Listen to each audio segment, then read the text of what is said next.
Good morning. I'm Charles Osgood, and this is Sunday Morning, our last Sunday morning of the year. And as befits the holidays, our plate is full this morning. But we begin with the latest on a developing story that has sadly become a familiar one in this decade soon to end. We have the very latest on the Christmas Day attack on Northwest Airlines Flight 253 from our CBS News correspondents around the world, starting with Jim Axelrod in Detroit. It's our custom at this time of year. This morning, we take time to look back and remember, to say hail and farewell.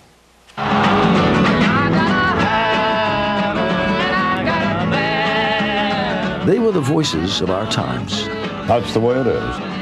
They charmed us, amused us, inspired us, enriched our lives. So before we say goodbye to the old year, we say goodbye to some old friends.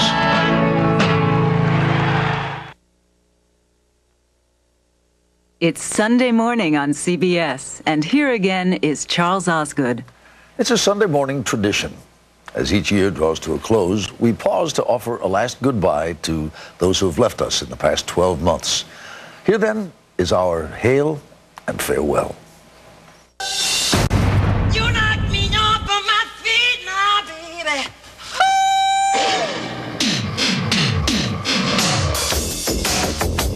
He was, for a time, the brightest star in the galaxy. He was called the King of Pop, and no one could argue. Oh, baby, give me one more chance. Surely will love you. The child amazed us. Please let me back in your heart. 'Cause this And the young man thrilled us with his music and his moves. Later, he morphed into a tabloid sensation. The excess, the behavior, the charges of abuse. But when he was gone, we were reminded once again of how it began, with that extraordinary talent. Merce Cunningham. He advanced the art of modern dance by leaps and bounds. Arguably the greatest choreographer of his time, Merce Cunningham always lived in the future, it was said, and the rest of us followed him there. Thank you, Merce Cunningham, for leading the way. And thank you, Jean-Claude. You and your husband, Christo, were rap artists of a different sort. Your Central Park gates opened art to the public in a grand way. The aim is only to create a work of art, and there is no why. It's the first time I've ever let anyone photograph me actually working on something. Andrew Wyeth. He was a private man, much loved by the public, if not always by the critics. He was perhaps America's best-known painter. Andrew Wyeth's world revolved around his homes in Maine and Pennsylvania. He painted his neighbors and nearby places, and gave us a melancholy portrait of rural American life.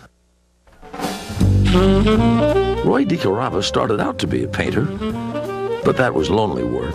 He wanted to be with people, these people. His photographs are tender portraits of life in Harlem. It doesn't have to be pretty to be true, he once said, but if it's true, it's beautiful.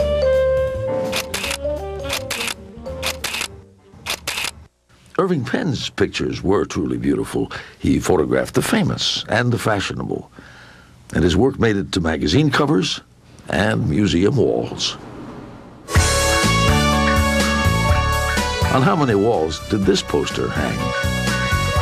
Farrah Fawcett went from sex symbol to serious actress. Her career and her courage to the end showed she was much more than just a pretty face. Jennifer Jones, what a beauty she was, and what a talented actress. She won the Oscar in 1943 for The Song of Bernadette. There's one big difference between you and me, George. Carl Malden didn't have leading man looks. I do this job because I've been trained to do it. You do it because you love it. He played ordinary fellows extraordinarily well for more than 60 years. Dom DeLuise, when he was on the screen, you just knew a good punchline was coming. Not in the face! Thank you.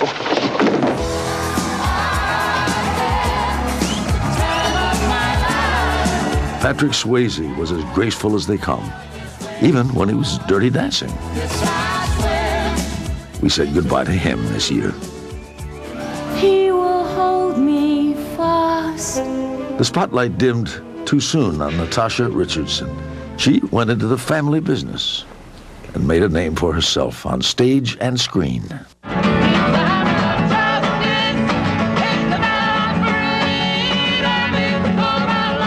On another note, their harmonies belied the discord of the times.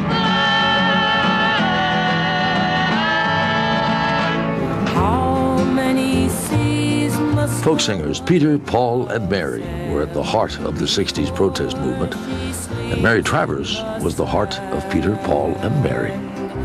That music was right there at the right time with the right message, and we were in the thick of it. And the first one now will later. Their music is still with us, For the time they but Mary Travers is gone now.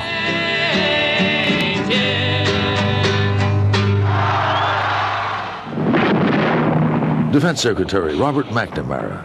He was the architect of America's early involvement in Vietnam. McNamara's War, it was called, and he didn't mind. But years later, he said he was wrong, terribly wrong. William Safire wrote that critics of that war were nattering nabobs of negativism or hysterical hypochondriacs of history. As a speechwriter, then as a columnist, William Safire had a way with words.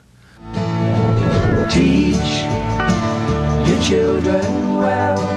Senator Claiborne Pell helped tens of millions of students to get a college education. He gave us the Pell Grants. And feed.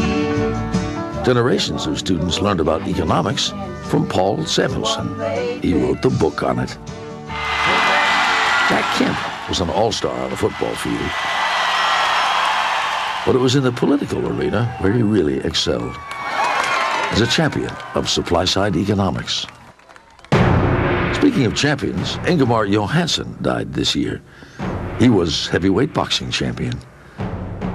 Jack Kramer, king of the pros and probably the world's greatest player. Jack Kramer was about as important a tennis figure as there was. He was a champion player, a promoter, a labor leader, a broadcaster. Jack Kramer did it all. Andrea Lawrence did something we hadn't seen before.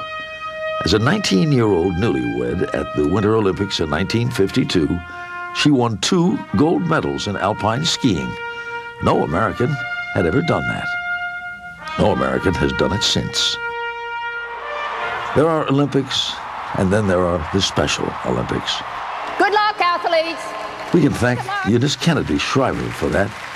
She started it in her own backyard, a camp for people with intellectual disabilities.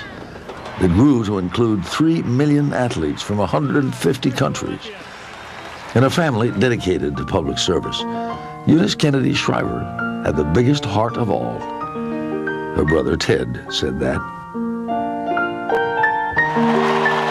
Yes, we said goodbye to Ted Kennedy this year. He emerged from the shadows of his siblings to become, in many ways, the most accomplished Kennedy of them all.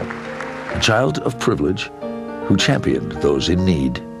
The people at the top end up with a golden parachute, and these people end out on the street.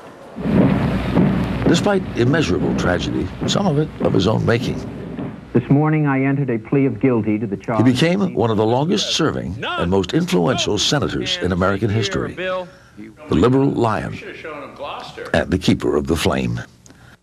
For all those whose cares have been our concern, the work goes on, the cause endures, the hope still lives, and the dream shall never die.